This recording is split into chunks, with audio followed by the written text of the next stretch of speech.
Hello, I'm Bill Fox, and I've asked for this time on Channel 8 to bring you up to date on the garbage crisis which is facing our community.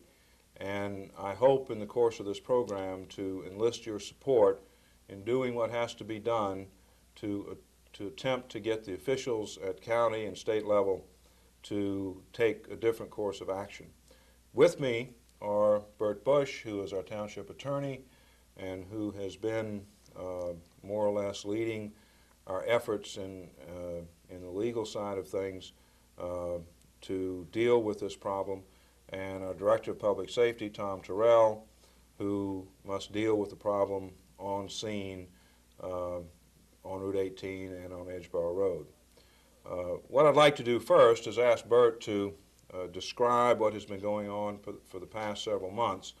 What we're confronted with at this time is not something that happened yesterday or last week or last month. It's something that has been developing over a period of many months, and there have been a number of actions which have led us to this point in time. And Bert, I wonder if you could describe what's been going on since last spring, I guess. Yes, thank you, Mayor. Approximately in March of 1984, the global landfill in Old Bridge, which had been receiving about 300 trucks daily, was forced to close down. There was a collapse, one of the few, I guess, in the history of landfills in New Jersey. The Department of Environmental Protection and the Board of Public Utilities redirected that waste entirely to Edgeboro. Now you have to remember, Edgeboro started its budget year not anticipating that this would happen, and within the space of a few months they doubled their trucks from approximately 300 to about 600. As the summer wore on, there then was another order to close the ILR landfill in Edison. And as of the date of that order, effective August 1, 1984, it actually was closed, and there was an emergency redirection for part of the day of August 1st. There was a backup on Edgeboro Road. The county at that time began checking people because they challenged the validity of the redirection. We went into court. We prevented the immediate closure of ILR. We were waiting for a formal redirection order, and it did not come until September. When the two state agencies, Department of Environmental Protection and Board of Public Utilities, did redirect, we were confronted with approximately another 325 trucks. So now we were faced with somewhere between 900 and 1,000 trucks. We fought that. In fact, on October 4th, I believe it was, Judge Skillman, sitting in the Chancery Division, said, "No more stays for ILR. I don't want another global collapse." He heard enough evidence that convinced him that ILR was indeed in danger of collapse, and therefore he immediately, with a 24-hour notice, said, "Edgeboro, be prepared to receive 325 trucks." We filed an emergency appeal with the Appellate Division on October 5th. We were able to obtain a stay of Judge Skillman's order and a remand back to the trial court so that there could be hearings as to an orderly transfer of that waste. We were also, and still are, seeking an ultimate order redirecting all of Morris County, all of Somerset County, and all of Union County waste out of the Edgeboro landfill. There were hearings before Judge Skillman at the end of October and the beginning of November, and a phasing process was set for the ILR trucks. During the course of those hearings, it was established that there were approximately 730 trucks a day coming to Edgeboro as a high number. In addition, there were 150 to 160 earth cover trucks coming in. Now, what's an earth cover truck? Well, the reason we don't call them dumps anymore and we call them sanitary landfills is that they are required to have a sanitary layer of fresh earth cover at the end of each day, and they cannot have exposed garbage, they can't have smoking waste, and by using earth cover, I really mean dirt, fill, clean fill. So you're talking about 875 trucks even before the first ILR truck came in. Now, just to back up for a minute, Global Landfill is in Old Bridge Township, and ILR is in Edison. Right. And they together took waste from Somerset, Union, Morris, and New York City. I'm not sure that they took from Morris. ILR took from New York City, Somerset, and Union, and I believe that Global took from the same sources. Okay. Now, you spoke about redirection of the garbage. Who and why who has the power and where do they get it from to do that? Okay. Until 1970, there was no regulation at all. The haulers, the people who were the garbage people, could actually bring it wherever they wanted, wherever they could reach an agreement. In 1970, the state passed two statutes which put the powers both in the Board of Public Utilities, declaring that all solid waste disposal and collection companies were utilities, and the Solid Waste Management Act, which put power in the Department of Environmental Protection, both state agencies. Some case law came out in the 70s which made it clear that a municipality was almost fully preempted. The idea was to avoid a splintering effect of parochial interests because there was a not-in-my-backyard syndrome and nobody wanted it in their backyard. Each county was designated as a solid waste management district along with the Hackensack Meadowlands, and each county was supposed to come up with a plan based upon state statute as to where they would dispose of their solid waste. Middlesex had based its plan on Edgeboro, Global, and ILR, and then there are two municipal ones in Edison and South Brunswick. But Edison and South Brunswick are limited, and with the closure of ILR and Global, we were the only game in town. And so the Department of Environmental Protection and the Board of Public Utilities directed the waste that had been going to Global and ILR to come to Edgeboro.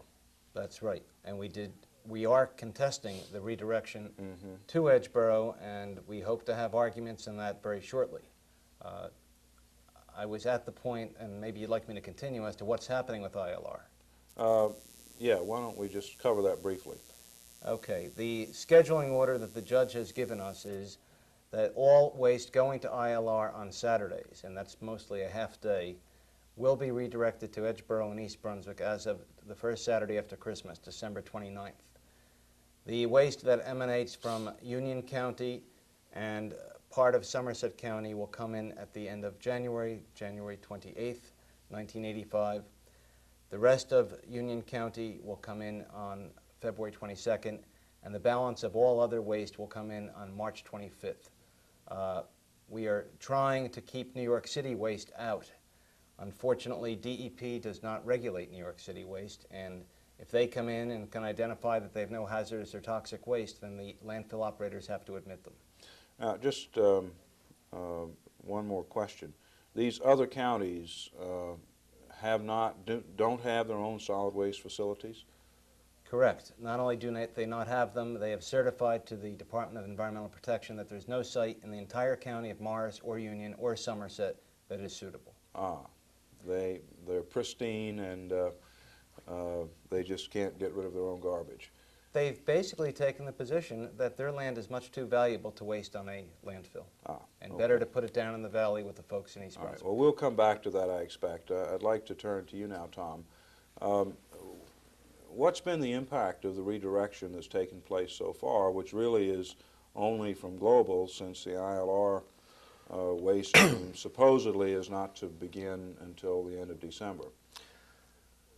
So far, there have been about 6 occasions when we've had a backup of traffic from the ticket booth in the landfill beyond Carnegie Court on Edgeboro Road.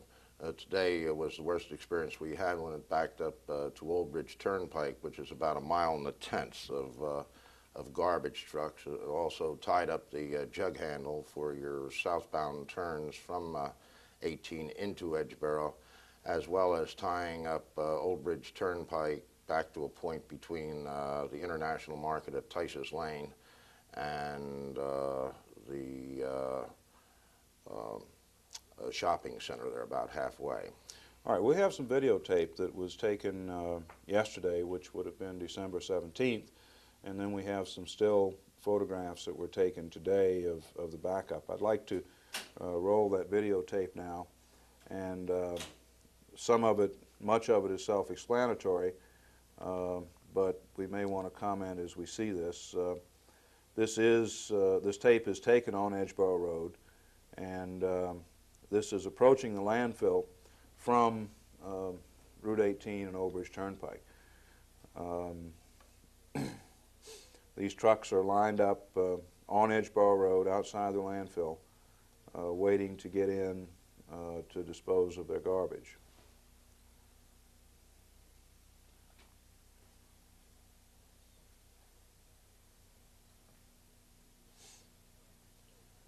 As you see the oncoming truck, it shows how narrow the road is for that sort of traffic.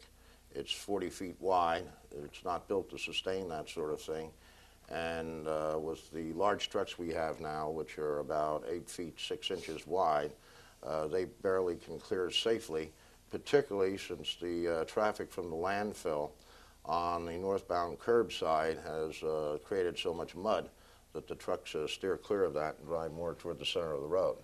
So Now it's becoming more and more hazardous. There are other businesses on Edgeboro Road, are there not? Well, actually, there are 25 business establishments, buildings, and they're really commercial and industrial. Some of them are multi-tenanted, a number of firms in one building. Beyond that, there are another 7 on Carnegie Court, so that road serves 32 about business and industrial concerns, including a bank, the Sentinel newspapers, Jack LaLanne's, and some international businesses. Now, these shots we're looking at here are on the property, looking onto the property of the landfill.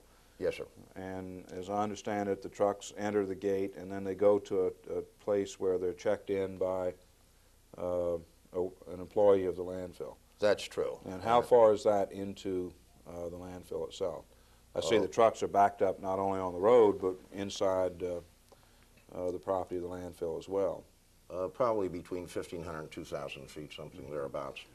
So in addition to what's on the road, there's roughly a quarter-mile backup inside the landfill as well. Yes. Probably another 4/10 or half a mile up to Carnegie Court when it reaches that. And on at least 2 occasions, besides today, it was 300 feet west of Carnegie Court, beyond that.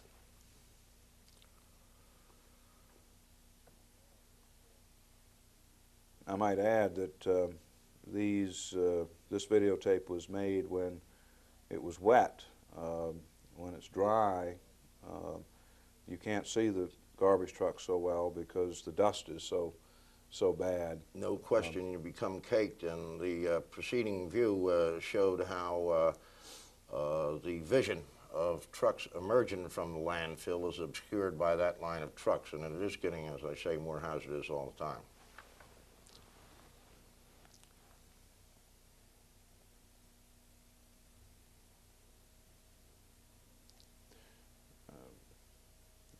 Bert, I'm going to ask you this question. You may not know the answer off the top of your head. Do you know how many tons of garbage are going in to the landfill currently?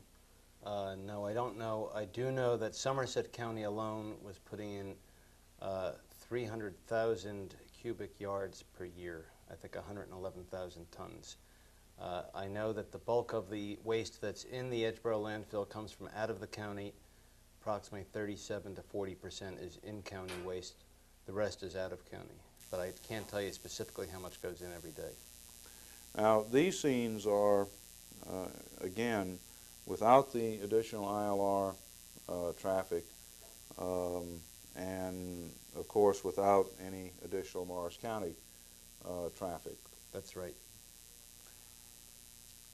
I might add that what brings us to the posture we're in court, and we didn't mention that, is the rest of Morris County was dumping at Ham's landfill. And Ham's was declared unsafe and was closed a week ago Saturday, which would be about the weekend of December 7th, more or less. And as a result, there are 20 towns in Morris County whose waste has been piling up because their freeholders have never seen fit to designate a landfill in that county. Now, this is Carnegie Court, which is a neighborhood of 4/10 to half a mile from the entrance to the landfill. And as you can see, yesterday at least, the trucks were backed up to that point. Unfortunately, as has happened several times in the past, today it was much worse.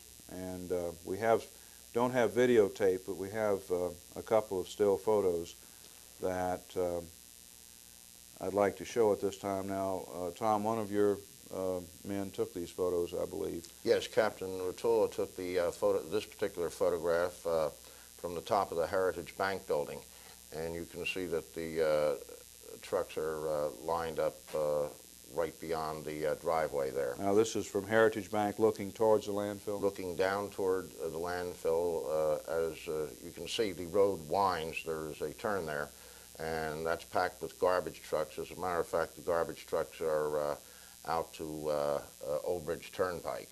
And what's the distance there?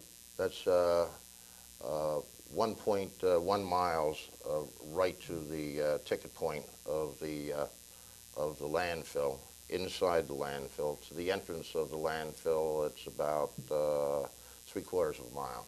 And at what time today did this take place? Right about noon. Okay, now, so this is the condition on Edgeboro Road. If we can take a look at the other photo, that will give us an idea of what was happening back on Route 18. I understand that you were able to clear the situation today after some work by members of the department. What's going on here? All right, you can see the congestion there if you... Now, this is looking from the bank towards at Route 18, and the Hoseways is in the background. Exactly. And you can see that traffic is being diverted southbound onto the Old Bridge Turnpike, and that the jug handle itself is completely packed. What isn't shown from this view is the fact that the curb lane of Route 18 is backed up about 750 feet to 1,000 feet north on 18 beyond the first entrance to Loman's Plaza. That's what's not shown, and that creates a particular hazard because it results in motorists exiting from Loman's Plaza going, if it's not blocked, going through the curb lane of traffic into the center lane of a 50-mile-an-hour highway, and that's dangerous. And the purpose of diverting the traffic, I assume, was to keep it moving so that it would clear the jug handle. Yes, what we had to do, since it was backed up to the point where the access was impossible, we had to clear it by forming a horseshoe down at the end of Edgeboro Road and lining the trucks on both sides of the road from the entrance to the landfill back again to the entrance to the landfill. That's All the right, only so way we were able to clear that intersection. what's happening today with 730 trucks, garbage trucks approximately, and 150 earth-carrying trucks approximately, about 880 altogether. Now, let's review the ILR diversion for a moment. That will bring, Bert, how many additional garbage trucks? They had been servicing well over 300, but a lot of the haulers, when they saw the handwriting on the wall, and possibly some from New York, started leaving. And at the last count, it averaged approximately 275. Mm-hmm. So And now there's some additional earth that has to come in also. another 50 earth cover trucks, based upon the evidence that came out in All right, court. so You're that's 325 on top of 880. roughly between 1,200 and 1,250 would put you right in the All right. ballpark. Now, in the present situation, the Middlesex and Morris freeholders, under the sponsorship, I'll say, of the DEP, have entered into some agreement that would permit 20 towns in Morris County which have not had any place to put their garbage since Ham's landfill closed to come to Middlesex County.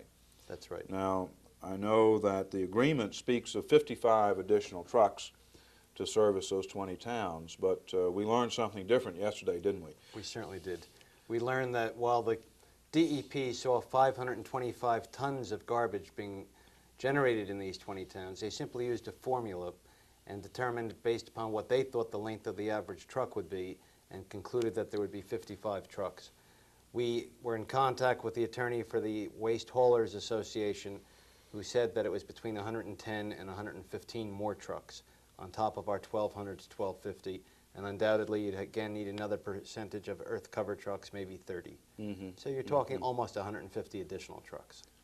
So that, if my quick arithmetic serves me right, we're talking about well over 1,300 trucks a day. And maybe 1,400. And maybe 1,400, whereas today we've got a critical situation with just under 900. That's right. Well, it almost leaves you speechless. Well, let me tell you what occurs to me. I filed the complaint with your direction, Mayor, Thursday night. We talked about it Friday. I was in court. And I referred to the fact that we really are being made the sacrificial lamb, basically being placed on the altar so that the rest of New Jersey doesn't have to have a landfill.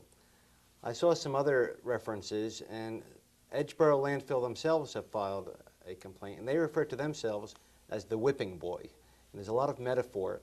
And the third thing that comes to mind is scapegoat. So when you become speechless and horrified that why could all these things be happening to poor East Brunswick, we are being sacrificed in effect so that the air and the odors will be clear up on the hill. Well, and I agree with that, and that makes me very angry. I want to talk a little bit about the factual content of this. The agreement on its face, I suppose one could say, makes sense. And Morris County agrees that they'll construct a landfill in Rockaway Township in 12 months. And in 12 months they'll take all the Morris County garbage out plus some Union County garbage, and Middlesex County is rid of that forever. And in addition, there are some financial penalties at the end in case they don't perform. Now, what could be wrong with such an agreement? And I know that that's a leading question because I have a lot of answers to that myself, but what could be wrong On with its that? face, it sounds great, but the Rockaway Township site, which is supposed to be the permanent home for the Morris County landfill, is on top of what is called a sole source aquifer. Apparently there are only 12 or 15 of those in the country. And it leads to the drinking supply for the entire municipality of Jersey City. It has already been designated and rezoned by Rockaway Township in its Mount Laurel case for low and moderate income housing. And aside from that, the agreement says basically that Morris County, if it cannot comply with the timeline set forth with eventually December 1985 taking the waste, and if conditions are beyond its control, then, well, that's a nice try. They do have until February 86 to find another site, but there's nothing in that agreement that really, in my opinion, would be enforceable, because there's a monetary penalty that would come out to about $450,000 a year. And if they never cited the landfill, I can't believe that a judge in New Jersey would try to bankrupt another county. Now, my recollection is that Somerset County was to have their own landfill or waste disposal facility by April 1983, wasn't it? Your recollection's exactly right, Mayor. They originally had a very firm deadline. It was April 1, 1983. But when DEP saw that they weren't making any headway, or even trying, I don't think, about 4 months earlier in December of '82, they changed the firm deadline of April 1 and said Somerset would continue to dispose of solid waste in Edgeboro until April 1983, when it is expected that a new landfill would open. We sued Somerset on April 4th when they hadn't made any progress at all. We went through the courts, and on October 11th, 1984, the appellate division gave us a shred of hope. And they said basically that Somerset better have something online by November 26, 1984, or East Brunswick can go back into court and try to force it. Mm-hmm. And we are in court. But they still don't have a landfill. No, they don't have a resource recovery facility, and they're still sending their garbage to Middlesex County. And they've spent about $500,000 for feasibility studies. They'll spend for studies. Well, there's another feature of that agreement that I find particularly objectionable, and that is that it requires that all the Morris County garbage come down the turnpike only and get off at exit 9 only and not go through any other part of Middlesex County.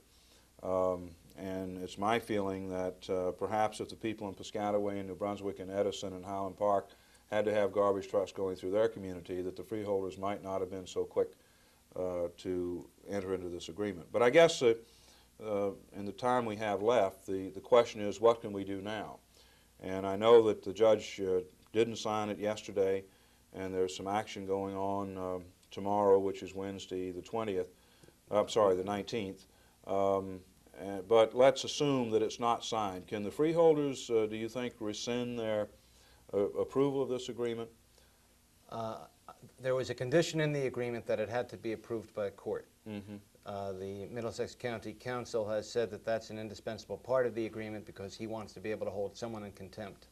Whether they can legally rescind it now, I'm not certain, because they might be held in breach of contract.